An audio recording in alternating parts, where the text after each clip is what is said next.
Hi, Tomasz. Hello, it's everyone. Pleasure to have you present with us today. Thank you so much. I'm so excited. Yeah, it's a pleasure to speak at your conference. This is an honor, and I'm really looking forward for this session. So thank you. Great. So let me share some let me quickly introduce Tomasz. Tomasz is CTO with DevSkiller, a fellow Java champion. He dons many hats. He's a long-time programmer, an author, blogger, speaker, involved with open source, podcaster. I can go on. Let me share something interesting about Tomasz. He used to be so active on Stack Overflow that he was quoted by the New York Times in an article. That sounds interesting, Tomasz. Would you like to mention what was that article about? Yeah, as far as I remember, it was like a decade ago. It was about gamification, especially about badges, and Stack Overflow was one of the first big platforms to like employ gamification into such extent. And it so happened that I was one of the few or one of the first people to earn, I don't remember, I think it was legendary. It was something like visited and contributed to Stack Overflow like every single day for 365 days or something. I don't remember the details, but it was very, very rare back in the days. I don't contribute there anymore, but indeed, I used to be like, extremely active. That is super interesting, and of course something that you would be proud of. And one thing that I would like to mention about Tomasz is that he also claims that code not testing automatically, it's not a feature but just a rumor. I think, Tomasz, that's a very interesting and a polite and a nice way to say a lot of things. Probably you could also start a cult, something like hashtag not testing automatically, then a rumor, or if not tested, then a rumor. Something like that. Yeah, and also such a nice segue from the previous great presentation about JUnit. Absolutely. So one quick question before I let you start with your presentation. Since we know that Project Loom is being previewed and it's added to Java 19 as a preview feature, and the other API is being incubated, what is the industry adoption of Loom these days? Do you see any projects on this? So two questions. So there are some like projects as in frameworks which already take advantage of Project Loom, most notably Helidon Nima, which is the next generation way of running concurrent code on top of Helidon. But in case of the actual industry adoption, hopefully there is none yet, because it's still a preview and we don't have patterns and we don't have the knowledge yet. So let's play with Project Loom. Let's play with virtual threads. But for the love of God, do not use them on production yet. Just make sure that it's the right tool for the job. And yeah, hopefully after this presentation, you will know a lot about virtual threads, but you won't come up with the idea of rewriting everything to virtual threads. That would be a huge mistake, no matter what you do. I dare to say. That makes sense. So let me add your slides to the stream and I'll let you move forward with your presentation now. Thanks and have fun. Thank you so much. Thank you for this great introduction. And let's start with Project Loom, and let's start with our today's topic. So Project Loom, or most notably virtual threads, it's a new feature in JDK. It used to be experimental. It used to be similar to Duke Nukem Forever. It was like still in development for so many years, and many people didn't believe that it will eventually land in JDK, but it did in Java 19 as a preview, as an experimental feature. So we can finally just download stock JVM, enable with a single option, which you'll see in a second, enable Project Loom, enable virtual threads, and play with them. But what are they really? And before we dive into the actual topic, let's understand what are threads and why virtual threads are so significant in our platform. So when it comes to our agenda, basically we will spend a little bit time asking ourselves whether it's really possible to create millions of threads on the Java platform, because currently with these ordinary threads that you have since like 18 versions, this is pretty much impossible due to like many factors that we'll cover in a second. You can now block and you can now sleep in your threads, and the cost of a blocked thread and a sleeping thread is very, very limited and very, very small. So there's no issue with that. And the last things, the last, probably the most important question that we're going to ask ourselves is, do we really care? Does it really make any difference to us developers? Will it make our lives any different, or is it just going to be an implementation detail buried somewhere in the framework? So moving on, let's first ask ourselves a question: what is a threat? Or what is a threat in Java in general? So you probably all know how it looks, even though not many of us use this low-level API these days. So you create a threat, you bunch a block of code. In our case, it's just system out println hello, and you start that thread, which means that this block of code will be executed, but will be executed like somewhere in the background. And eventually, you can run join. You don't typically do this, but join basically waits for the thread to complete. But the most important part is that whenever you start a thread, it starts kind of the new execution path. So suddenly you have two concurrently running blocks of code, sequences of code, and typically, but this is not a necessity, but typically one block of code will run on one CPU or one core, and another block of code will run on another CPU core. You don't need two CPUs to have two threads, but in principle, let's think about it this way. So this is a thread in Java, and as you can see, the API is extremely simple, and it stayed this way and it's been this way since like Java 1 or 2. So this is a standard Java thread. However, if you move on to a term called kernel threads, so kernel, and I will be talking about Linux most of the time, a kernel actually knows about threads as well. And if you look deeply into the source code, for example, of the Linux kernel, you will notice that in the Linux kernel, there is not that big of a distinction between threads and processes, because what the scheduler does, and the scheduler is this internal piece of software that decides which tasks should run at the moment. And by task, I mean both threads and processes, or actually threads, to be precise. So inside the operating system, you have a piece of software, a very important one, that decides which threads should run at the moment on CPU. CPU is very limited. You have 1 core, 2, 4, 8, and so on and so forth. Maybe if you have a really beefy server, you have like hundreds of CPUs or hundreds of cores. But a typical server will handle and will manage thousands or maybe even tens of thousands of threads. So the operating system has to do scheduling, and scheduling basically means assigning threads to CPUs so that it's fair, so that every single thread and every single process, which is a collection of threads, every single thread has its share of time. So that every process can run pretty much concurrently. If you only have a single CPU, then it means that there's just a single CPU. Then it means that all these threads need to compete over this single CPU.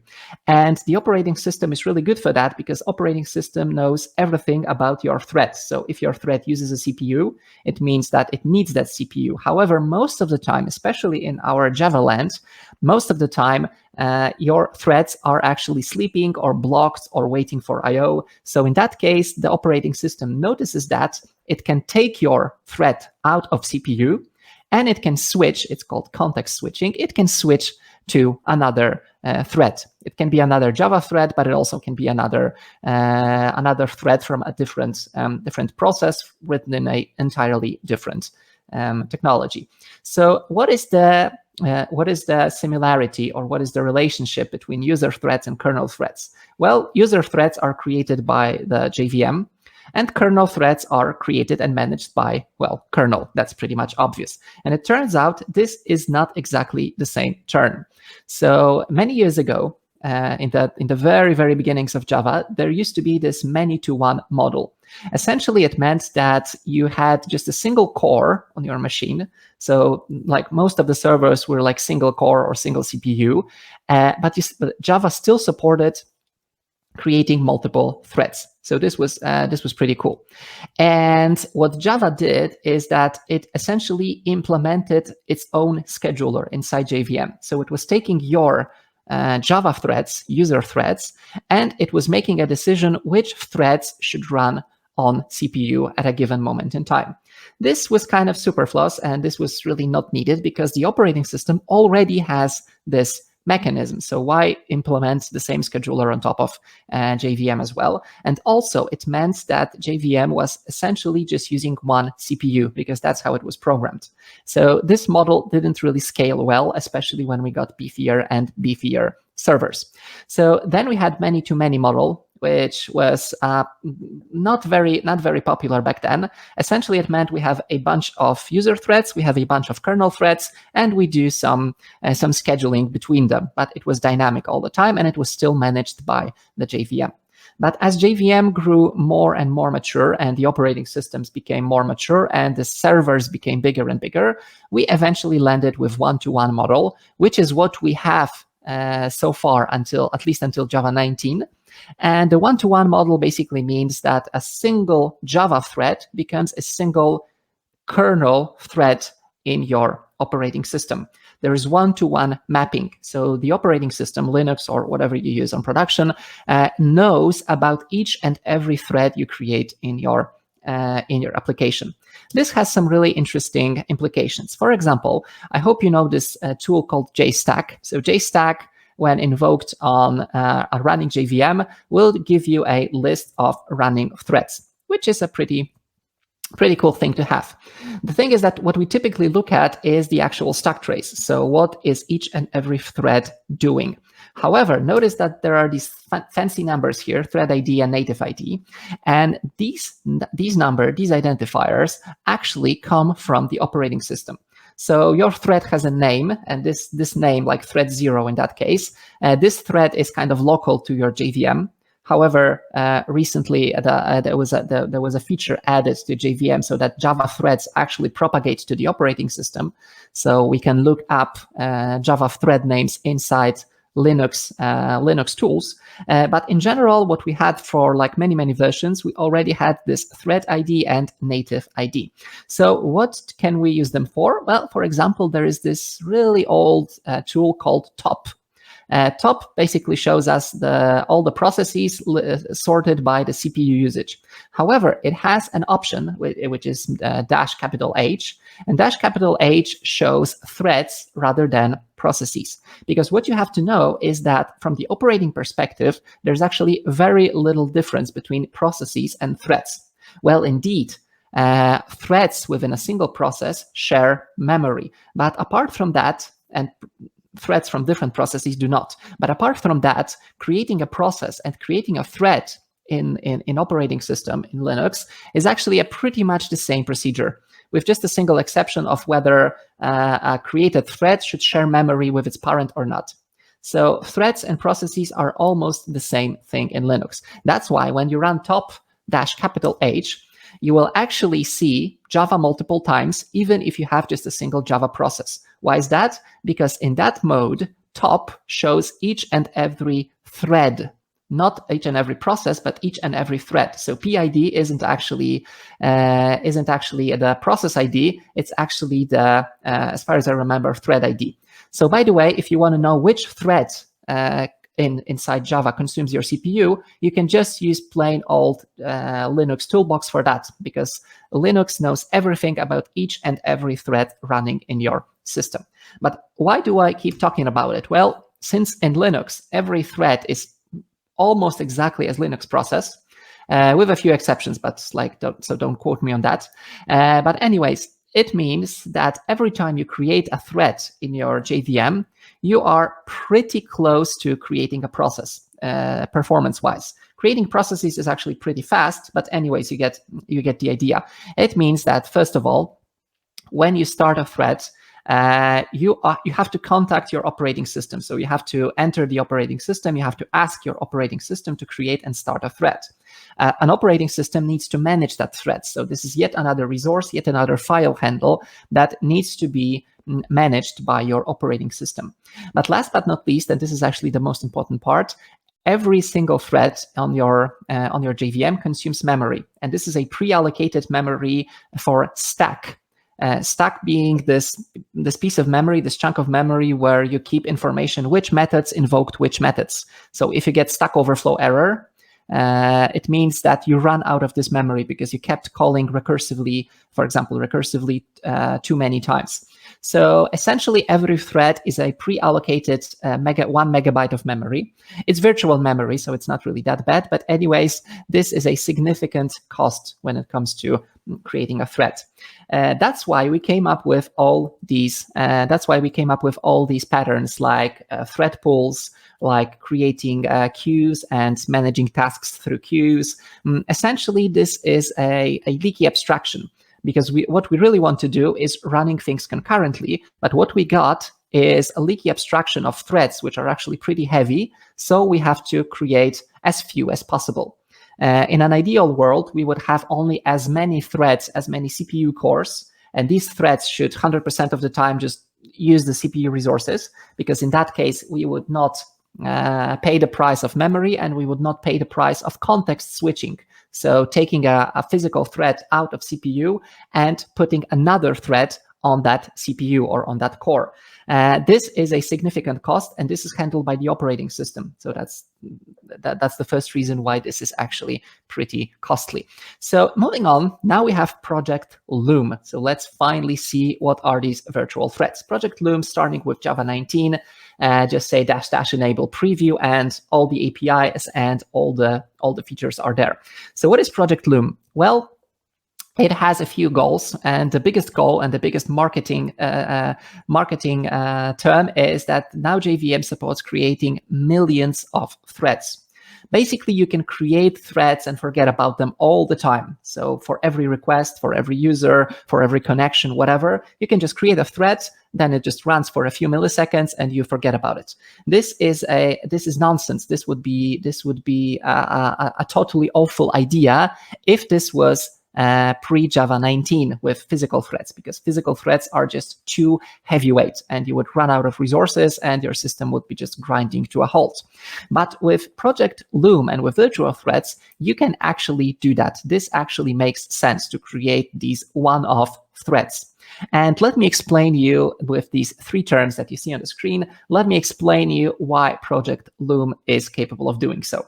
So the first term that you actually have to understand is a virtual thread.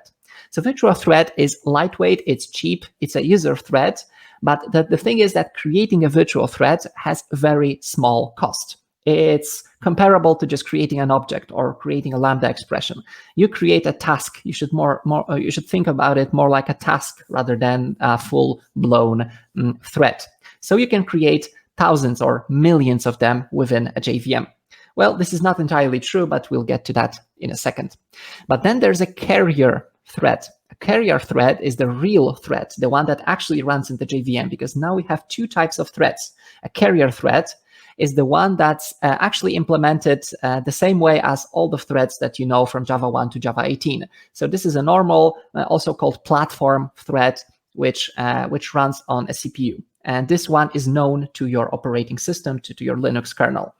But the thing is that the number of carrier threads is actually very limited. Typically, Project Loom will just create a handful of them, maybe as many as cores, or maybe a little bit more or a little bit less, but just a few, let's say 10. So you just have 10 carrier threads, just as an example, in your system. But the whole point is that you can now run millions of virtual threads on top of carrier threads. And by on top, I mean there is, once again, a special scheduler implemented inside the JVM, and this special scheduler will realize that if your virtual thread is for some reason frozen, so it's blocked, it's waiting, it's sleeping, it will no longer consume the carrier thread. So in our case, let's simplify it like totally. Let's say we just have a single carrier thread and 1 million virtual threads. If you have 1 million virtual threads, but only one of them actually needs a CPU because it does cryptography, compression, mining Bitcoins, God forbid, then in that case, there's just a single virtual thread that will be connected. It's called pinned, that will be pinned to a carrier thread. But the moment a virtual thread no longer needs a CPU, And JVM figures that out immediately because the thread makes a blocking call to a network or to a file system, because the thread waits on a lock. So for example, on a queue or on a reentrant lock or something, or because virtual thread is sleeping. So it no longer wishes to run because it sleeps for a few milliseconds, for example. At this point in time, a virtual thread will be taken out of the carrier thread.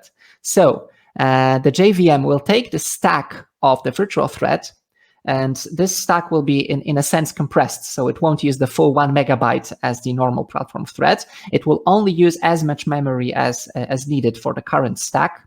So if the virtual thread wasn't performing any recursive task, this stack will most likely be very shallow. It will take this stack, put it on heap. So this normal heap memory where you put all your new objects, like young generation, old generation, and so on and so forth. And the JVM, the scheduler inside the JVM, will take another virtual thread that needs CPU at the moment. All right. And if all the other virtual threads are blocked on I/O, then basically we don't have to do anything. So this is essentially, these are the two core concepts that you need to understand if you want to know how Loom actually works. And then there's the third, term. It's called continuation. So a continuation is a really clever piece of software, and I would like to dive a little bit deeper into what a continuation is. But essentially, it allows us to create a piece of code that can suspend itself at any point in time, and when it's unsuspended, it continues the execution from the moment it was suspended. And it even works when you have like a deep nested recursion. It knows like how deeply you were into that recursion. And it also works if you are, let's say, inside a loop. So if you suspend yourself halfway through the loop, then it will unsuspend you in the same iteration where you suspended. So you can suspend yourself multiple times. And as you can probably guess, being able to suspend yourself and then unsuspend later on is crucial for being able to put virtual threads on a carrier thread and then take them out. Because as you can probably guess, every time a virtual thread suspends itself, it's a signal to the JVM that it no longer needs a carrier thread, so it can be taken out. The point is that virtual threads and carrier threads, the old platform threads, have pretty much the same API. So you can use virtual threads as if they were normal Java threads, even though there is this complex mechanism and actually this complex state machine running underneath. So let's move on. I'll show you just a little bit of the API, but you can actually see a ton of API in other tutorials, so that's not my main focus. But as you can see, the API is really straightforward. So rather than calling thread.start, you say thread.start virtual thread and put a piece of code. If this piece of code contains any blocking code, so sockets, if there's some sleeping, if there's some waiting on conditions, this piece of code will suspend itself, and it will allow other virtual threads to continue running. But that's something you already know. You can also create an unstarted thread, but there's really nothing really fancy here. So this is just API, nothing really crucial here. And also there are some bridge executor services. Now this seems a little bit odd because, as you probably know, executor service is a pool of threads. But there's this special new virtual thread per task executor, really long name, probably to discourage you from using it, because this is a thread pool that doesn't pull any threads. So essentially, every time you submit something to that thread pool, it creates a new virtual thread. And that's fine, because this is just a bridge API between old code that needed executor service to work, because it assumed that there is some thread pool, and the new world with virtual threads, in which case, if you pass such an executor service, it will just create virtual threads like crazy, as many as you need. And also, you can create a thread factory, a little bit older API. You can create a thread factory of virtual threads. And by the way, apart from of virtual, you can also say of platform, and this will create the old threads. You might ask a question, why would I ever create a platform threads, the old ones, if I can create virtual threads? I'll answer that question later on. All right, so a virtual thread, what I already kind of alluded to, is essentially just two pieces of software. It's a continuation and it's a scheduler. So a scheduler, something which we already covered, is a piece of JVM logic that decides which virtual thread should run at the moment. So essentially, which continuations should be resumed, which continuations should be unsuspended at any given point in time. So scheduler is buried deeply in the JVM, but let me show you how a continuation works. So as I already covered, but we'll see a sample in a second. Continuation is basically a sequential piece of code, so it has nothing to do with threads. However, it may suspend itself, or it's also called yielding. It may suspend itself at any point in time, and then we can re-execute it from the moment it was suspended. So not from the beginning, but from the moment it was suspended. Let me show it to you on a concrete piece of code. So what you see here is a main function, and then there's foo and there's bar. Foo calls bar, bar makes a few other calls. So the first thing we do in line 2, what we do is we invoke, we wrap the continuation, we wrap the foo function inside a continuation. This is pseudocode, so don't bother with the details.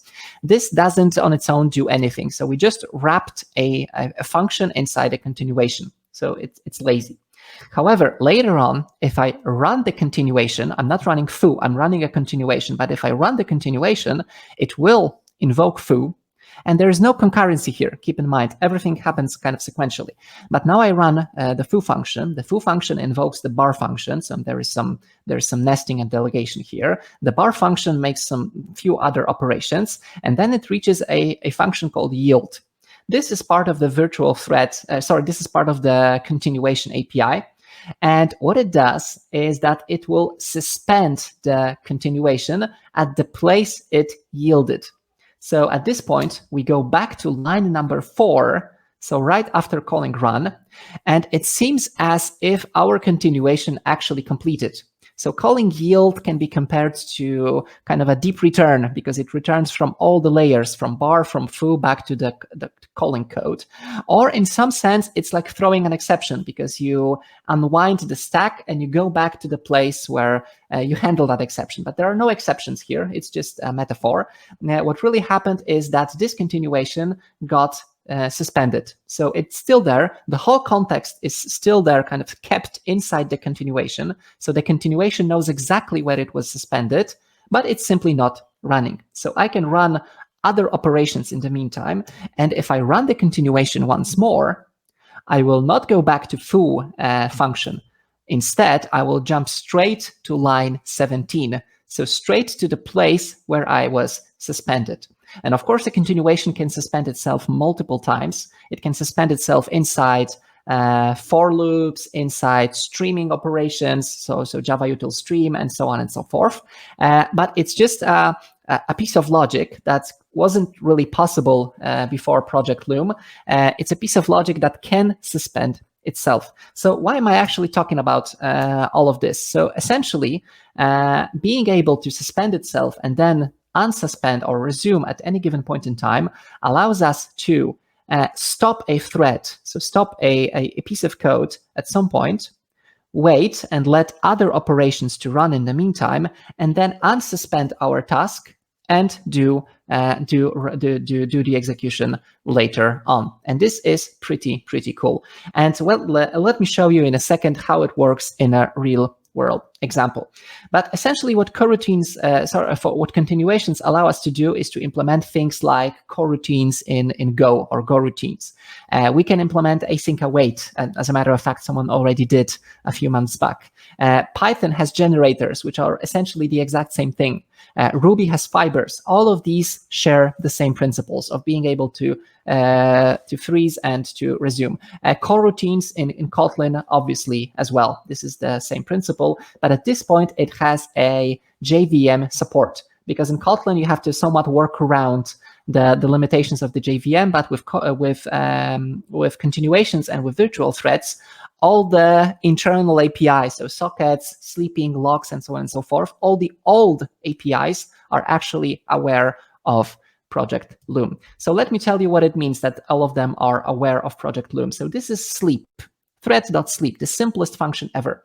Now, the way it works with standard or platform threads, the way it works is that it essentially tells the operating system that it should suspend this thread for a given time. However, this thread is still known, and this thread is still managed by the operating system, and we still consume JVM resources. So we still consume this block of 1 megabyte or so of memory because we still have a thread running in or thread active in our JVM.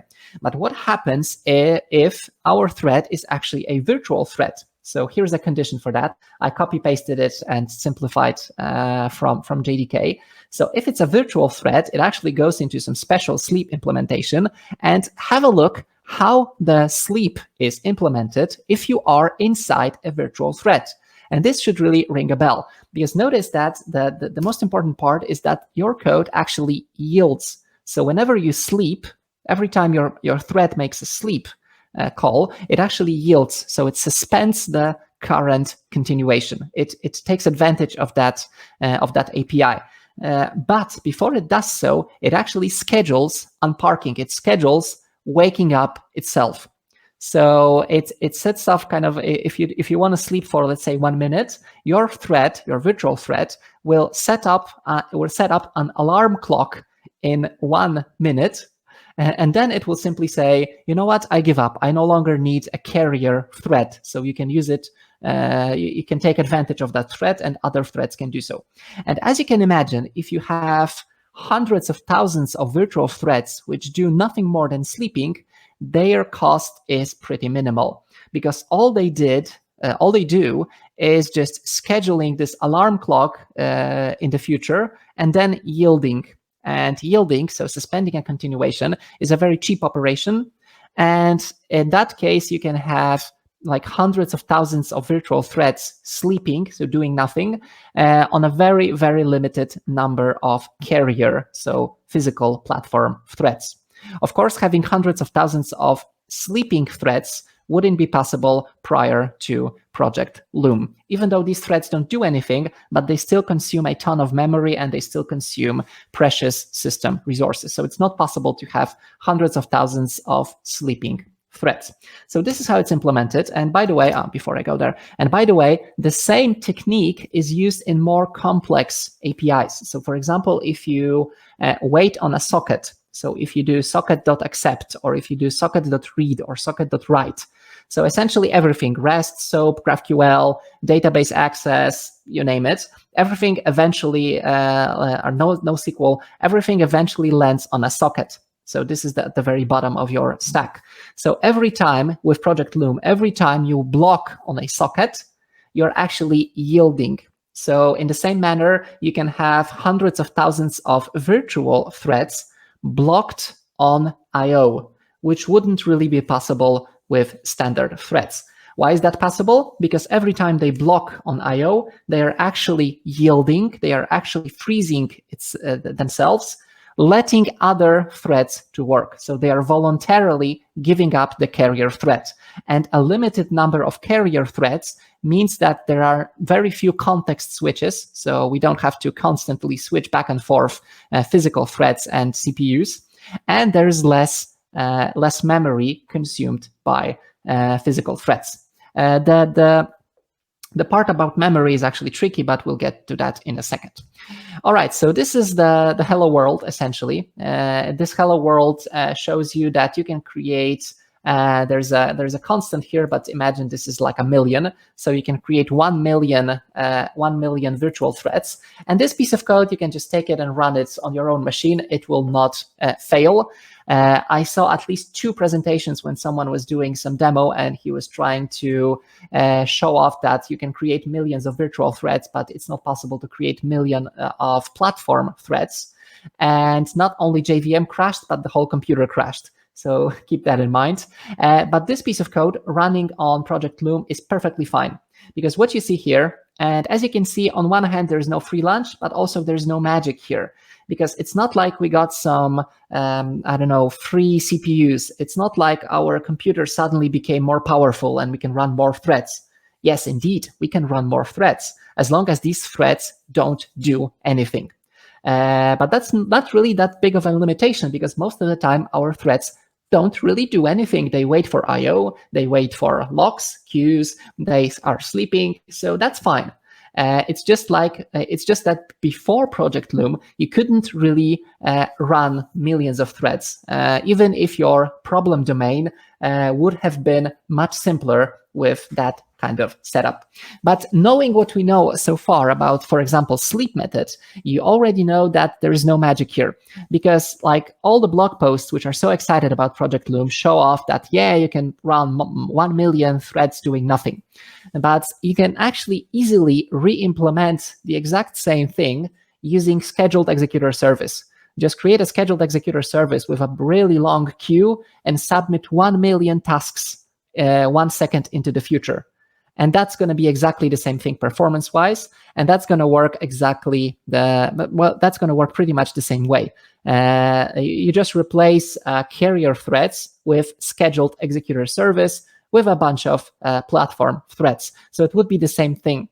But that's not the point, because Project Loom doesn't like magically multiply the server resources you have. It just allows you to express yourself in a different way. You no longer have to think about thread pools, queues, monitoring these queues, monitoring the thread pool saturation, making sure you're not running out of memory, and so on and so forth. You can just create new threads like crazy, like per every single task you wish.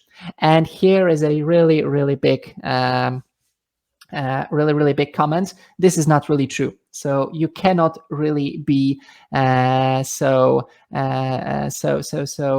naive about Project Loom. You can't really create threads like crazy. However, many people claim that's the case, but I'll show you in a second why you should be a little bit more cautious when using Project Loom and virtual threads. So this API is actually obsolete because previously it allowed us to create a virtual thread on a specific thread pool.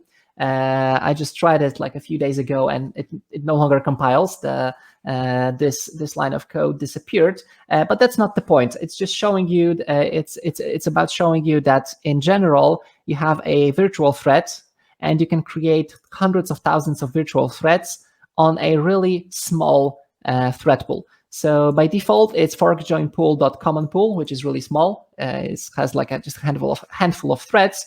And as far as I noticed in the recent API, the last revision of the API, you cannot even change it. I was looking through the code and I didn't really saw an option to change it.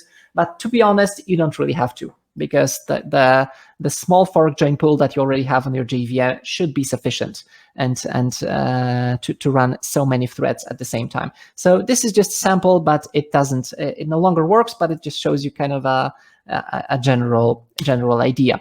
There's also the thing which I'm not going to cover extensively. It's called structured concurrency. Essentially, it's a new API that tries to implement better patterns and better ways of writing concurrent code using virtual threads. So the only construct I will show you, which is actually pretty cool, is the try with resources. Inside try with resources, these days you can put executor service. And the meaning of that code is that if inside try catch statement, inside try block, you submit something to this executor service, the try block will not complete until all tasks inside that executor service complete.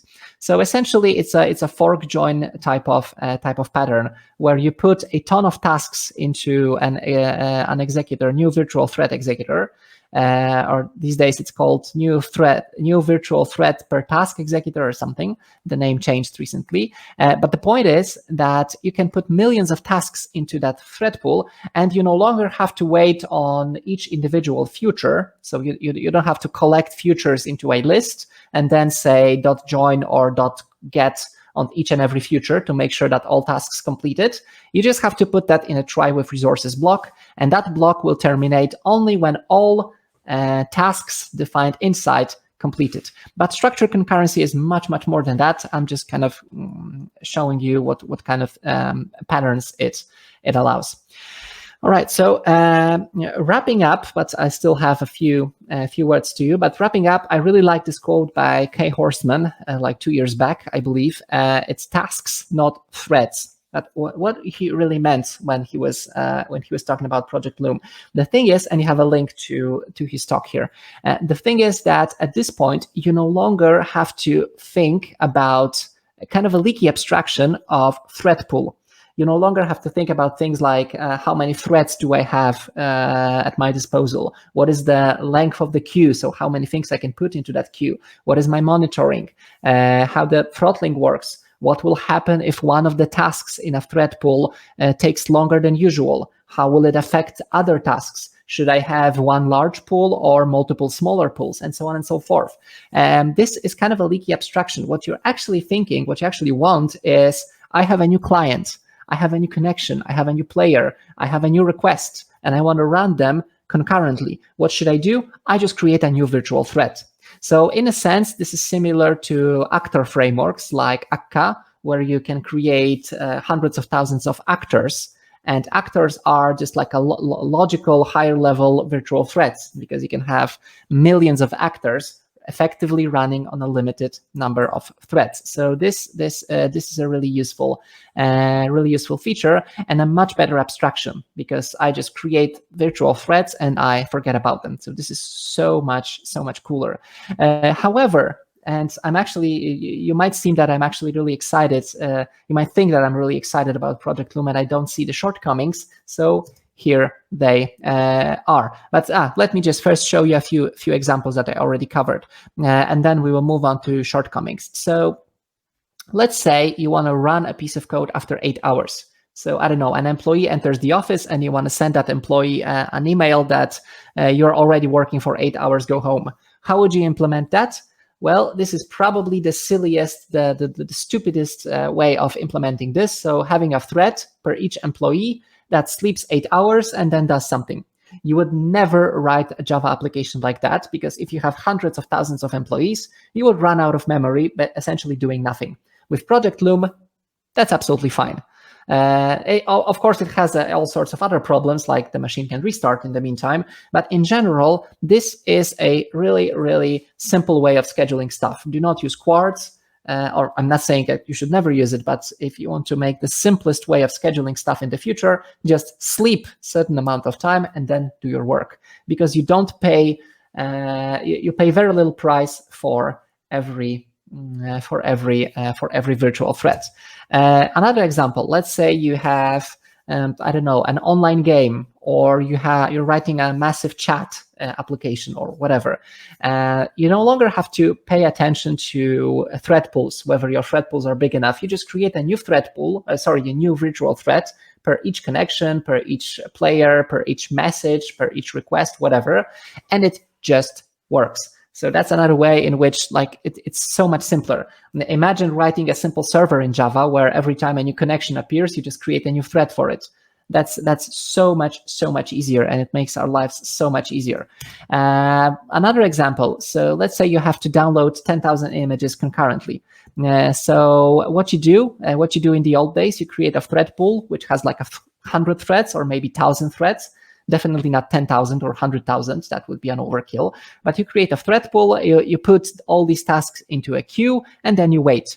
But with Project Loom and with virtual threads, what you could do is just create a thread pool of virtual threads, and then you just create 10,000 virtual threads, each virtual thread responsible for a different image. So you have 10,000, effectively you have 10,000 concurrent tasks. And also notice what happens. If you look at this try with resources statement, what it effectively says is that this try block will complete when all images are downloaded. And that's it. That's the structured concurrency feature.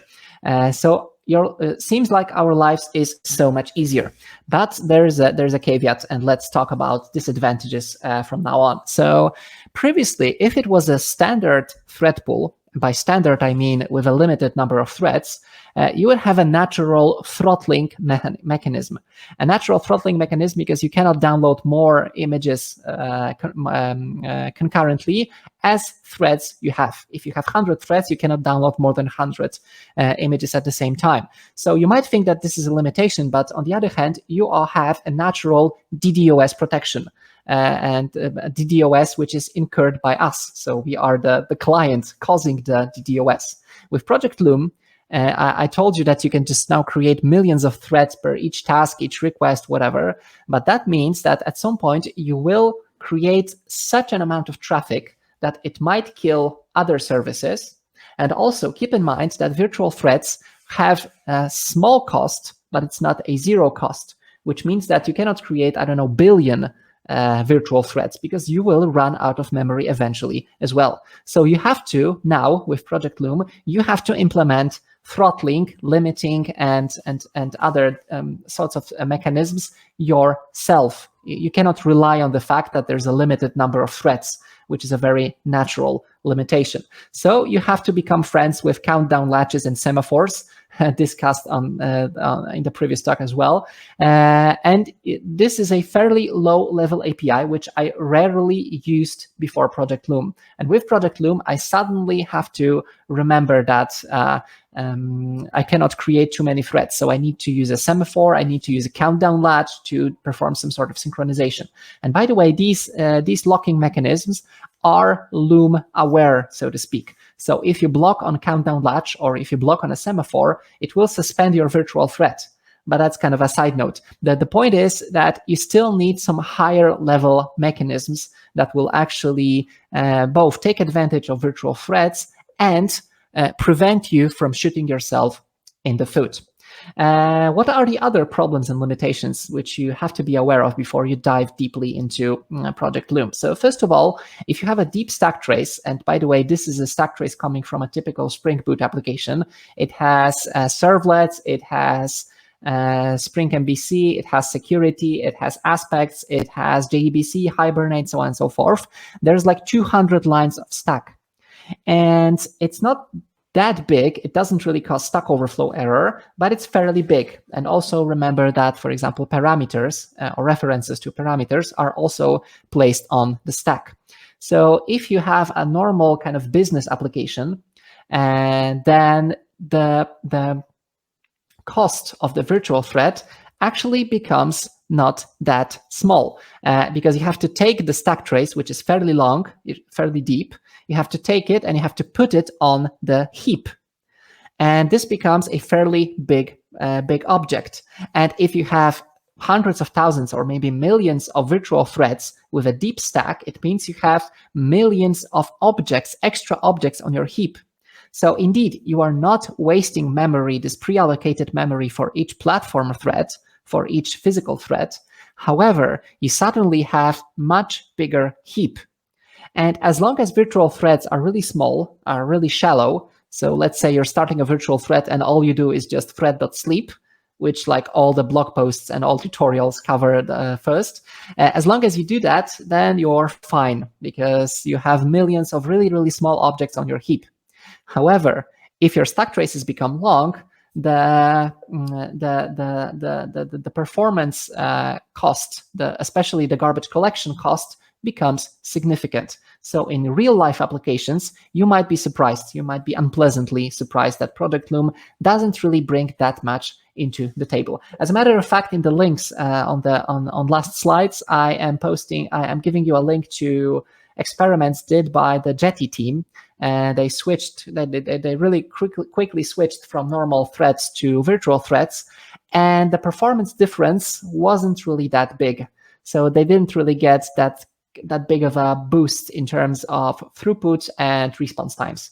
Your mileage may vary, depends on your workload, but just keep that in mind that there's no free lunch here. Also, there's this mechanism called preemption. So essentially, it means that if you have a thread that consumes CPU 100% of the time, because it's doing, video encoding, cryptography, encryption, compression, whatever. So it's doing some really, really heavy CPU stuff. Then if you're running on a normal thread, then the operating system is capable of stopping your thread if it runs for too long. So if you have a thread that just keeps like doing, I don't know, encryption for a few hundred milliseconds or for a few seconds, then the operating system will forcefully suspend your thread to allow other threads to run as well. So it tries to be fair. And this works in JVM as well. So let's say you have 4 cores and you have 5 threads doing really CPU intensive work. If you use normal Java threads, then what's going to happen is that Java will try to shift back and forth between these threads. So even though you don't have enough resources because you need 5 cores, but you only have 4, but JVM will be like switching between them so that they will more or less finish at the exact same time. So that's great. However, if these are virtual threads, they are not at the moment capable of being suspended while they use a CPU. They can only suspend themselves when they are doing blocking operation, which means that if you have 5 virtual threads consuming CPU 100% of the time, and there's no I/O and there's no sleeping and blocking, if you have 5 virtual threads but only 4 cores or 4 CPUs, then 4 virtual threads will run from the beginning to the end, and the 5th virtual thread will essentially have to wait until one of the first 4 completes. So the overall execution time will be 2x rather than 1.25 if you do the math. So it's actually using the resources less efficiently if it's entirely CPU bound. Another problem, which I already explained, is that virtual threads most of the time exist on heap. And heap is subject to garbage collection. Heap has to be extended as well. So you have to keep that in mind, that your garbage collection or your garbage collector will have more work to do if you have a ton of virtual threads. So that's something you just have to monitor, and you still have to do monitoring of the number of virtual threads that are running on your system. So the last question is, because many people when see that you can now block in your normal business code, many people ask whether we still need reactive programming, because reactive programming kind of tries to solve the same problem, but from a different angle. Reactive programming gives you all these abstractions like observable or flux or mono from Reactor. They try to give you this abstraction so that whenever there's any blocking operation, it's actually replaced with a future or a promise or a stream. And there's a lot of asynchronous processing, which means that your code is like much harder to maintain because there's a lot of callbacks, there are a lot of transformations like maps and flat maps, but at least you are using your CPU very efficiently because you have a small number of threads which are running all these reactive asynchronous operations. But now, if you can just simply take any blocking code that was written like 15 years ago, and now it magically appears magically becomes non-blocking, because every time it blocks, it's just like taken out of the CPU. Now the question is, do you still need reactive programming? Maybe you can just go back and use the good old REST template, which is the Spring's HTTP client, blocking HTTP client, or you can use any other blocking HTTP client, and with virtual threads, it just magically becomes non-blocking, because every time you block in that piece of code, it just takes your continuation out of the CPU. So you can have hundreds of thousands of threads making REST template requests, for example. And this is actually true. So you can do that, and you can, like all the old APIs like JDBC, like REST, GraphQL, whatever, they are somewhat automatically retrofitted so that they work with virtual threads. However, Loom, Project Loom on its own addresses just one issue with reactive programming, which is asynchronous mode of programming, or asynchronous paradigm. It doesn't really address other features of reactive programming, which are back pressure, change propagation, and composability. You still need higher level API to work with Project Loom, because otherwise what you're really left with is is basically running threads and using semaphores and countdown latches. And I don't really want to go back to that state. So I hope there's going to be some middle ground. Maybe reactive frameworks will learn how to use Project Loom effectively. Maybe there will be a whole new class of frameworks that will take advantage of Loom without actually showing it to the real user. And the final question during this presentation: should I just blindly switch to virtual threads? And actually, it's not. It depends. My answer is no. First of all, because it's still experimental, so don't do that. Secondly, because the APIs aren't yet ready. So there are no higher level APIs that will allow you to maintain some nice coding standards rather than working on top of plain threads, which was ditched back in Java 5 with thread pools and futures and stuff. And last but not least, there are still some gaps in the implementation. So there's preemption, and there are some APIs aren't yet working with virtual threads. And also, if you have a really deep stacks, and if you really use CPU 100% of the time, so your application is CPU bound and CPU intensive, probably you won't really get that much out of virtual threads. All right, so Project Loom is already merged. It's actually part of JDK 19, so you already know about it. And I'm leaving you with a bunch of materials, a bunch of blog posts, a bunch of presentations. I'm pretty sure you will get access to all the to the slides. I also give you a few more skeptic and critical articles so that you can come up with your own conclusions. And that's it. We still have just 2 or 3 minutes for questions, but these are the slides. And feel free to pop up some questions. I filled pretty much the whole thing, but I'll try to answer as many questions as I can. Thank you so much, Tomasz. There are so many questions, and I guess one answer to answer all the questions regarding Project Loom is it depends, because there are so many benefits and also a lot of kind of unfinished features. I was really scared to learn about that you cannot preempt virtual threads. So that was scary. So probably the team team at Oracle is working on it. This should probably change in the future. It's just not such a simple problem. Yes.